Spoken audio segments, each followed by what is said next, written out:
অবশেষে ৫৪টি কলেজের official notice দিয়ে জানিয়ে দেওয়া হলো ভর্তির নিয়ম কানুন সম্পর্কে।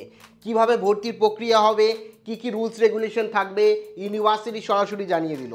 ও প্রত্যেককে বলবো ভিডিওটি প্রথম থেকে শুরু করে শেষ পর্যন্ত ওয়াচ করতে।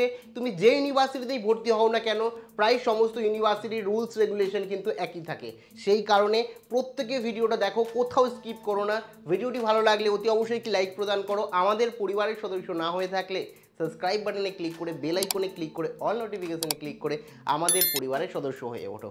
দেখো, জানি তোমরা কলেজে ভর্তি হতে চাইছো, তার সমস্ত ডিটেলস কিন্তু এখানে রীতিমতো দিয়ে দেওয়া হয়েছে। তো এখানে তোমরা যদি ভালো করে লক্ষ্য করো, এখানে বলেই দিয়েছে রাজ্যের উচ্চশিক্ষা দপ্তর 2025-26 স্নাতক স্তর অর্থাৎ ইউজি লেভেলে ভর্তির জন্য কেন্দ্রীয় অনলাইন পোর্টাল চালু হয়েছে। যা বিশদে জানার জন্য 3টি অনলাইন পোর্টাল। প্রথম অনলাইন পোর্টালের নাম দিয়ে দিয়েছে যে সরকারি ওয়েবসাইট বাংলার উচ্চশিক্ষা আর wb.gov.in। দ্বিতীয় ওয়েবসাইট দিয়ে দিয়েছে কি এখানে wbschewb.gov.in। আরেকটা যেটা আমাদের অনলাইন ওয়েবসাইটেই মেন, যেখানে তোমাদের অ্যাডমিশন হবে সেটাই এখানে বলে দিয়েছে যে wbcap.in। ঠিক আছে। তো এবার এখানে আবেদন জমা দেওয়ার সময়সীমা এখানে পরিষ্কারভাবে বলে দিয়েছে যে 18ই জুন 2025 দুপুর 2টো থেকে 18ই জুন 2025 দুটো থেকে কি হচ্ছে 1 জুন 2025 পর্যন্ত, মানে জুন মাসের 1 তারিখ 2025 পর্যন্ত কিন্তু এই আবেদন প্রক্রিয়া অনলাইনে চলবে। ঠিক আছে, পুরো ক্লিয়ার। আর তারপরে এখানে কি দিয়েছে দেখো, এখানে পরিষ্কারভাবে সমস্ত ডিটেলস দিয়ে দিয়েছে যে কখন থেকে কখন পড়বে, মানে মোটামুটি ধরে রাখতে পারো 18 তারিখ দুপুর 2টোর থেকে তোমাদের অ্যাডমিশন প্রসিডিওর ও সেন্ট্রালাইজ অ্যাডমিশন পোর্টালে শুরু হবে এবং 1 তারিখ পর্যন্ত কিন্তু এই আবেদন প্রক্রিয়া চলবে। এখানে পার্ট এতে কিছু বিষয় বলে দিয়েছে। 2025-26 শিক্ষাবর্ষে 4 বছরের সাম্মানিক স্তরে প্রথম সেমিস্টারের ভর্তির সংক্রান্ত নিয়মাবলী, অর্থাৎ তোমরা যারা রয়েছো প্রথম সেমিস্টারে পড়াশোনা করবে, পাঠরত হবে, সেক্ষেত্রে প্রথম সেমিস্টারের সমস্ত ডিটেলস দিয়ে দিয়েছে। কি বলেছে, যে সমস্ত ছাত্রছাত্রী 2022-23-24-25 সালে স্বীকৃত কাউন্সিল বা বোর্ড বা বিশ্ববিদ্যালয় থেকে উচ্চ মাধ্যমিক বা ক্লাস 10 বা 12 সমতুল্য পরীক্ষায় উত্তীর্ণ হয়েছে, তারা কলেজের প্রথম সেমিস্টারে অংশগ্রহণ করতে পারবে এবং তার মেধার ভিত্তিতে ভর্তি হবে। এখানে পরিষ্কারভাবে বলে দিয়েছে যে যারা 2022, 2023, 2024, 2025 সালে উচ্চ মাধ্যমিক পাস করেছো তারা কিন্তু কলেজে ভর্তি হতে পারবে এবং আবেদন করতে পারবে এবং তারপরে মেরিট লিস্টের ভিত্তিতে তোমরা কিন্তু ভর্তি হবে। তারপরে দ্বিতীয় কি বলে দিয়েছে, দ্বিতীয় বলেছে যে এখানে পরিষ্কারভাবে বলে দিয়েছে যে 4 বছরের সাম্মানিক অর্থাৎ অনার্স কোর্সে যারা ভর্তি হবে উচ্চ মাধ্যমিকের পর তাদের মানে 4টে বিষয়ে, মানে অনার্সের যে ভর্তি হবে তার টোটাল যে 4টে বিষয়ে 45% নাম্বার কিন্তু মিনিমাম লাগবে। এগ্রিগেট মানে বেস্ট অফ 4-এ টোটাল 45% নাম্বার লাগবে এবং তোমাদের যদি সাঁওতালি ভাষা বা বিভিন্ন এর ক্ষেত্রে এগ্রিগেট কি হচ্ছে 40% লাগবে। মানে মিনিমাম যদি তুমি বেঙ্গলি মিডিয়ামে পড়ে থাকো টোটাল 4টে সাবজেক্ট মিলিয়ে, বুঝতে পারছো, মানে তোমাদের টোটাল যে বেস্ট অফ সব থেকে বেশি যে 4টে সাবজেক্টে নাম্বার পেয়েছো তার গড় করে 4টে সাবজেক্টের গড় করে কিন্তু 45 হতে হবে, অ্যাভারেজ 45 হতে হবে, তাহলে কিন্তু তোমরা মানে অ্যাকচুয়ালি অ্যাপ্লাই করতে পারবে। এছাড়া আরও একটা বিষয় এখানে পরিষ্কারভাবে বলে দিয়েছে, খুব ভালো করে এই জায়গাটা তোমরা লক্ষ্য করো। সরি, এখানে বলে দিয়েছে যে এখানে পরিষ্কারভাবে বলে দিয়েছে যে এক্ষেত্রে ল্যাবরেটরি নির্ভর এর ক্ষেত্রে থিওরি বা প্র্যাকটিক্যাল পৃথক পৃথকভাবে পাস করতে হবে, ল্যাবরেটরির ওপর নির্ভর ক্ষেত্রে নয়, এবং থিওরি প্রজেক্ট উভয়ে, মানে থিওরি প্রজেক্ট উভয়েই পাস করতে হবে এবং উভয়ে পাস না করলে আমাদের বোর্ডে কিন্তু অ্যাকচুয়ালি পাস নেই। অন্যান্য বোর্ডের ক্ষেত্রে কি হয়, দুটো মিলিয়ে পাস করলে পাস করিয়ে দেয় অনেক অনেক ক্ষেত্রে, কিন্তু আমাদের বোর্ডে থিওরি প্র্যাকটিক্যাল দুটোতেই পাস করতে হবে, সেক্ষেত্রে আমাদের অন্যান্য ভাই বোনের কোনো চিন্তা নেই। এবার এখানে পরিষ্কারভাবে একটা বলে দিয়েছে যে এখানে ভর্তি সংক্রান্ত রাজ্য সরকারের সকল নির্দেশাবলী বা বিজ্ঞপ্তি এক্সটেন্ড অনুযায়ী রুল প্রযোজ্য হবে। মানে পরবর্তীকালে যদি বলা হয় ভর্তির প্রক্রিয়া আরও বেড়ে যাচ্ছে তাহলে আরও বাড়বে, যদি বলা হয় কমে যাচ্ছে তাহলে কমবে। কারণ এটা এই যে ইউনিভার্সিটি এটা কি হচ্ছে আমাদের সেন্ট্রালাইজ পোর্টাল অর্থাৎ আমাদের শিক্ষা দপ্তরের রুলস মেনেই কিন্তু সমস্তটা করবে। এবার এখানে বলে দিয়েছে যে সকল ছাত্রছাত্রীরা স্নাতক স্তরে 2022-23, 2023-24, 2025 শিক্ষাবর্ষে প্রথম সেমিস্টারে ভর্তি হয়েছিল এবং তারা নিয়মাবলীর যোগ্য বলে বিবেচিত, তারা বিশ্ববিদ্যালয়ে ভর্তির নিয়ম অনুযায়ী এই বিশ্ববিদ্যালয়ে অন্তর্গত কোনো কলেজে ইনক্যাপড ক্যাপাসিটির মধ্যে মেধা তালিকার স্থান পেলে সে পুনরায় নতুনভাবে রিঅ্যাডমিশন নয়, সেটি প্রথম বর্ষের প্রথম সেমিস্টারে ভর্তি হতে পারবে। এক্ষেত্রে একই কলেজে তারা সর্বাধিক দুবার ভর্তি হওয়ার সুযোগ পাবে। তাদের নতুন করে রেজিস্ট্রেশন করতে হবে না, আগের রেজিস্ট্রেশনই বহাল থাকবে। শুধুমাত্র এনরোলমেন্ট ফর্ম পূরণ করলেই হবে। ইতিমধ্যে বিশ্ববিদ্যালয় থেকে ব্যাচেলার ডিগ্রি অ্যাওয়ার্ড নিয়ে থাকে তবে পুনরায় বিশ্ববিদ্যালয়ে হস্তান্তরিত বা রেজিস্ট্রেশন করতে পারবে না। এখানে পরিষ্কারভাবে কি বলে দেওয়া হলো, এইখানে পরিষ্কারভাবে বলে দেওয়া আছে ধরো কেউ ফার্স্ট ইয়ারে আগে ভর্তি হয়েছিল বিশ্ববিদ্যালয়ে সেক্ষেত্রে তারা কিন্তু আবার পুনরায় ভর্তি হতে পারবে, কিন্তু রেজিস্ট্রেশন আর করার প্রয়োজন নেই। আগে যে রেজিস্ট্রেশন ছিল সেই রেজিস্ট্রেশন দিয়েই তারা প্রথম সেমিস্টারে ভর্তি হতে পারবে, কোনো সমস্যা নেই। কিন্তু যারা ধরো গ্র্যাজুয়েশন কমপ্লিট করে ফেলেছে, ইউজি কমপ্লিট করে ফেলেছে, তারা আবার ভর্তি হতে চায়, তারা আর পারবে না। কিন্তু দ্বিতীয়বার তারা ভর্তি হতে পারবে যারা ধরো আগের বছর বা তার আগের বছর বা 2022 সালে ভর্তি হয়েছিল তারপর পড়াশোনা করেনি, ডিসকন্টিনিউ করে দিয়েছে, তারা আবার পুনরায় কিন্তু ভর্তি হতে পারবে। এখানে পরিষ্কারভাবে বলে দিয়েছে অফিসিয়াল বিজ্ঞপ্তিতে। তারপরে এখানে কি বলে দিয়েছে দেখো, এখানে বলে দিয়েছে যে তোমরা ইকোনমিক্স মেজর নিয়ে ভর্তি হওয়ার জন্য কাউন্সিল বা বোর্ড থেকে উচ্চ মাধ্যমিক 10 পাস সমতুল্য মাধ্যমিক বিজনেস এর জন্য কি কি নিয়ে পড়তে হবে। এখানে যদি তোমরা ইকোনমিক্স নিয়ে অনার্স নিয়ে ভর্তি হও তাহলে তোমাকে মাধ্যমিক ম্যাথামেটিক্স বা বিজনেস ম্যাথামেটিক্স বা ম্যাথামেটিক্সের নাম্বার কিন্তু দেখা হবে ভর্তির সময়।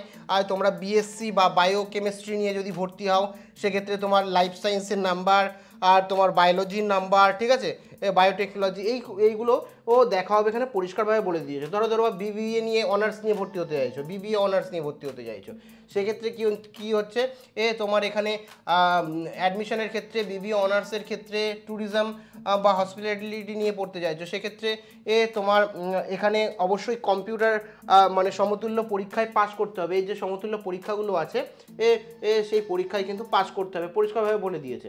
তারপরে কেউ ধরো বিসিএ নিয়ে ভর্তি হতে চাও তাহলে কম্পিউটার অ্যাপ্লিকেশন মানে বিসিএ মানে বুঝতেই পারছো ব্যাচেলার ইন কম্পিউটার অ্যাপ্লিকেশন নিয়ে ভর্তি হতে চাইছো, সেক্ষেত্রে কি হয়ে যাচ্ছে তোমার এখানে কি কি লাগবে, তা কী কী নাম্বার দেখাবে, মাধ্যমিক, স্ট্যাটিস্টিক, কম্পিউটার আর অ্যাপ্লিকেশান এই ধরনের সাবজেক্টগুলো যেগুলো আছে তার নাম্বার দেখা হবে। এই ধরনের সাবজেক্টগুলো তোমাদের থাকতে হবে, এইগুলো পরিষ্কারভাবে এখানে উল্লেখ করে দিয়েছে। তারপরে এখানে যে সমস্ত ছাত্রছাত্রীরা এখানে দেখো নম্বরে কি বলেছে, যে সমস্ত ছাত্রছাত্রীরা উচ্চ মাধ্যমিকে ভোকেশনাল ইঞ্জিনিয়ারিং বা টেকনোলজি নিয়ে পাস করেছে তারা বিসিএ অনার্স বা কম্পিউটার অ্যাপ্লিকেশন বা বিবিএ বা বিসিএ ইন কম্পিউটার সায়েন্স প্রথম সেমিস্টারে ভর্তি হতে পারবে, ঠিক আছে। তারপরে বলেছে যে সমস্ত ছাত্রছাত্রীরা ক্লাস 10-12 পরীক্ষায় ভোকেশনাল এগ্রিকালচার নিয়ে পাস করেছে তারা বিবিএ অনার্স বিজনেস অ্যাডমিনিস্ট্রেশন প্রথম সেমিস্টারে ভর্তি হতে পারবে, ঠিক আছে। বলে দিয়েছে যে সমস্ত ছাত্রছাত্রীরা 12-এ ভোকেশনাল বিজনেস অ্যান্ড কমার্স নিয়ে পাস করেছে তারা বিকম অনার্স বা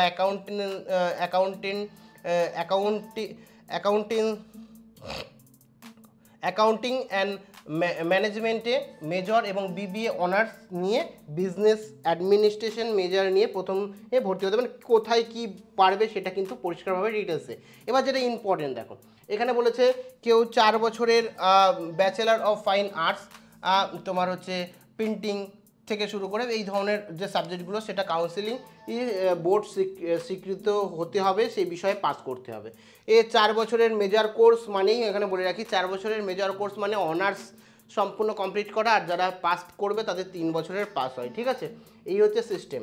এবার এখানে বলে রাখি এখানে টাইম টেবিল দিয়ে দিয়েছে সমস্ত, যেটা তোমরা দেখে নিতে পারো টাইম টেবিল ঠিক আছে। মাল্টিডিসিপ্লিনারি কোর্স যেগুলো রয়েছে ক্লাস 12 এর মানে মেজর সাবজেক্ট নিতে গেলে কোন কোন সাবজেক্ট তোমার লাগবে, ধরো এখান থেকে বেঙ্গলি নিতে চাও তো বেঙ্গলি তোমার লাগবে, কোন কোন সাবজেক্ট নিতে গেলে মেজর মেজর সাবজেক্ট যদি এই সাবজেক্ট নিতে চাও তাহলে এই সাবজেক্টগুলো তোমার কিন্তু লাগবে। ধরো তুমি কেমিস্ট্রি অনার্স নিতে চাইছো, ঠিক আছে, তাহলে তোমাদের কেমিস্ট্রি উচ্চ মাধ্যমিকে লাগবে, ফিজিক্স লাগবে, ম্যাথামেটিক্স লাগবে, এই 3টে নাম্বার দেখা হবে। এরকমভাবে তুমি যে সাবজেক্ট নিয়ে পড়তে চাইছো সেই সাবজেক্টের নাম্বারগুলো দেখে রাখো, এটা ইউনিভার্সিটি অনুযায়ী ভ্যারি করে, ঠিক আছে। এরকম প্রচুর সাবজেক্ট রয়েছে। ধরো এখান থেকে তুমি সংস্কৃত রয়েছে, যেমন সংস্কৃত যদি থাকে, সংস্কৃত 12-এ থাকলে সংস্কৃত নিতে পারবে। কিন্তু ফিজিক্স নিতে চাইছো, ফিজিক্স নিতে চাইলে ফিজিক্স লাগবে, কেমিস্ট্রি লাগবে, ম্যাথামেটিক্স লাগবে 12-এ, তাহলেই তোমরা ফিজিক্স অনার্স নিতে পারবে, আদারওয়াইজ কিন্তু নিতে পারবে না, ঠিক আছে। এই বিষয়গুলো কিন্তু মাথায় রাখবে। এবং এখানে কিছু কিছু বিষয় বলে দিয়েছে যে স্নাতক স্তরে অনার্স কোর্সে প্রথম সেমিস্টারে ভর্তি হওয়ার জন্য যে কোনো স্বীকৃতিপ্রাপ্ত বিশ্ববিদ্যালয়ে উচ্চ মাধ্যমিক ক্লাস 12-এর সমতুল্য 4টি বিষয়ের পূর্ণ মান মেধা তালিকায় বিবেচিত হবে এবং 4 বছরের সাম্মানিক স্তরের ক্ষেত্রে মেধা তালিকা তৈরির জন্য উচ্চ মাধ্যমিক বা তার সমতুল্য পরীক্ষায় 4টি বিষয়ে মোট নম্বরের যে মেজর সাবজেক্ট হিসাবে আবেদন করবে তার নম্বর যুক্ত হয়ে মেরিট স্কোর তৈরি করা হবে। এখানে পরিষ্কারভাবে বলে দিয়েছে, ধরো কেউ 3 বছরের পাস কোর্সে ভর্তি হয়ে যায় তাহলে তার বেস্ট অফ 4 মানে 4টে সর্বাধিক যে 4টে সাবজেক্টে উচ্চ মাধ্যমিকে নাম্বার পেয়েছে সেটা দেখা হবে, সেটা দেখেই ভর্তি নেওয়া হবে এবং মেরিট তৈরি হবে। আর ধরো কেউ অনার্স নিতে চায় তাহলে এই 4টে সাবজেক্ট তো দেখাই হবে, যেটা সবথেকে বেশি নাম্বার পেয়েছে মানে এগ্রিগেট তো দেখাই হবে, তার সাথে যে সাবজেক্টে তুমি অনার্স নিতে চাও সেই সাবজেক্ট কিংবা সেই সাবজেক্টের রিলেটেড সাবজেক্টে তুমি কত নাম্বার পেয়েছো তার উপর ভিত্তি করে কিন্তু এখানে পরিষ্কারভাবে তোমার মানে মেজর সাবজেক্ট বা অনার্স দেওয়া হবে, ঠিক আছে। এবার এখানেও সেম জিনিস, অনার্সের ক্ষেত্রে আরও কিছু সাবজেক্ট দিয়ে দিয়েছে, যেমন সোশ্যোলজি নিতে যাও তো সেক্ষেত্রে কী সাবজেক্ট লাগবে এখানে পরিষ্কারভাবে দেওয়া আছে, সমস্ত দেখে নেবে। এবার এখানে কিছু বিষয় বলে দিয়েছে, এই যে 4 বছরের সাম্মানিক স্তরে মেধা তালিকার একাধিক মেরিট স্কোর ওর এখানে দিয়ে দিয়েছে, ঠিক আছে। স্টেপ 1 তোমার অরিজিনাল মার্কশিট লাগবে, ঠিক আছে। স্টেপ 2 তোমাকে মেরিট স্কোর দেখতে হবে, স্টেপ 3 তোমাকে মেরিট স্কোর 4টি বিষয়ের পূর্ণ নাম্বার দেখতে হবে। এই রকম ভেবে তারা কিন্তু মেরিট লিস্ট করবে, এটা ইন্টারনাল ব্যাপার, তোমাদের অত দরকার নেই, ঠিক আছে। এবার এখানে প্রথম বর্ষের প্রথম সেমিস্টারে ভর্তি হওয়া কোনো ছাত্র বা ছাত্রী এই তালিকাক্রম অনুযায়ী নির্দিষ্ট অনলাইন পোর্টালের মাধ্যমে মেজর সাবজেক্টের জন্য নির্বাচিত হলে এবং পরবর্তী উক্ত ছাত্র বা ছাত্রী নির্দিষ্ট কলেজে গিয়ে মেজর সাবজেক্ট বা মাল্টিডিসিপ্লিনারি সাবজেক্ট বা মেজর কোর্সের ভোকেশনাল এডুকেশন ট্রেনিং নির্বাচন করবে, সেক্ষেত্রে কোনো ছাত্র যদি 9টি মাইনর কোর্সে পড়বে যার মধ্যে সেমিস্টারে মেজর সাবজেক্টে 3টি মাইনর কোর্স এবং সেমিস্টার 1-4 পড়বে, দ্বিতীয় সেমিস্টারে দেখো এখানে সেমিস্টারে কীভাবে কি পড়বে সেই ডিটেলস দেওয়া আছে, আমি একটা ডিটেলস ভিডিও বানিয়ে দেবো তোমাদের যে কোন সাবজেক্টে কি পড়তে হবে, ঠিক আছে। তোমাদের ফার্স্ট সেমিস্টার এবং সেকেন্ড সেমিস্টার মিলিয়ে কী কী পেপার থাকবে সেটা আমি বানিয়ে দেবো, কোনো অসুবিধা নেই। বাদবাকি এখানে মাল্টিডিসিপ্লিনারি কোর্সও দিয়ে দিয়েছে, যে অ্যাকচুয়ালি মাল্টিডিসিপ্লিনারি ইন্টারডিসিপ্লিনারি সাবজেক্টে একজন ছাত্র বা ছাত্রী মেজর এবং মাইনর সাবজেক্ট হিসাবে কোন কোন কোর্স বেছে নিতে পারে এখানে দেখতে পাচ্ছ, সমস্ত সাবজেক্ট এখানে দিয়ে দিয়েছে, তোমরা দেখে নেবে, ঠিক আছে। পরিষ্কারভাবে হিউম্যানিটিস থেকে শুরু করে সায়েন্স থেকে শুরু করে তারপরে কমার্স থেকে শুরু করে সমস্ত সাবজেক্টে দেওয়া আছে, ঠিক আছে। এবার এখানে আন্ডার গ্র্যাজুয়েশন কোর্সের এখানে পরিষ্কারভাবে কিছু ডিটেলস দেওয়া আছে, যে 1 বছরে যদি তুমি পড়ো 1 বছর পড়লে তোমার সার্টিফিকেশন কোর্স হবে, যদি 2 বছর পড়ো তাহলে ডিপ্লোমা কোর্স হবে, এবং যদি 3 বছর করো তাহলে তোমাদের কি হচ্ছে মানে তোমাদের সেক্ষেত্রে কিন্তু তোমাদের চলে আসবে হচ্ছে মানে পাস সার্টিফিকেট, মানে গ্র্যাজুয়েশন পাস সার্টিফিকেট, গ্র্যাজুয়েট হয়ে যাবে, 4th ইয়ার পড়লে honours with research pass certificate তোমার হয়ে যাবে এবং তারপরে তুমি রিসার্চের সার্টিফিকেটও পেতে পারো। তো এটা হচ্ছে সম্পূর্ণভাবে কার বিজ্ঞপ্তি, বর্ধমান বিশ্ববিদ্যালয়, মানে বর্ধমান বিশ্ববিদ্যালয়ের অফিসিয়াল বিজ্ঞপ্তি। তো এক্ষেত্রে জমা দেওয়ার তারিখ দেখতে পাচ্ছ পরিষ্কারভাবে সমস্ত ইউনিভার্সিটিরই এই হবে। এখন ক্যালকাটা ইউনিভার্সিটির নোটিশ আসবে, অন্যান্য ইউনিভার্সিটির নোটিশ আসবে, আমি আস্তে আস্তে সমস্তটা এক্সপ্লেন করব। এটা কিন্তু সমস্তটা বর্ধমান ইউনিভার্সিটির নোটিশ। তো যারা বর্ধমান ইউনিভার্সিটিতে ভর্তি হতে যাও তারা পুরোটা ফলো করবে খুব ভালোভাবে, বা অন্যান্য ইউনিভার্সিটি যারা আছে তারাও পুরোটা দেখে রাখো, তোমাদের অন্যান্য ইউনিভার্সিটির ক্ষেত্রে প্রায় একই হবে, কিছু কিছু চেঞ্জেস আসে। তো এটা খুব গুরুত্বপূর্ণ সকলের জন্য। এরকমভাবে অন্যান্য ইউনিভার্সিটি নোটিশ আসলেও আমি জানিয়ে দেবো, কাজে যারা সাবস্ক্রাইব করোনি অবশ্যই সাবস্ক্রাইব করে রাখো। আর আমি একটা ভিডিও বানিয়ে দেবো যে তোমাদের 4 বছরে কী কী রুলস রেগুলেশন রয়েছে, ক বছর পড়লে কী কী ডিগ্রি পাবে তা নিয়ে এখানে ক্লিক করে কিংবা এখানে ক্লিক করে ভিডিওটি দেখে নিতে পারো। আমি বানিয়ে দিলে অবশ্যই দেখতে পারবে, লিঙ্কও আমি প্রথম কমেন্টে দিয়ে রাখবো। তো প্রত্যেকে ভালো থেকো, আবার দেখা হচ্ছে পরবর্তী ভিডিওতে। জয় হিন্দ, জয় ভারত।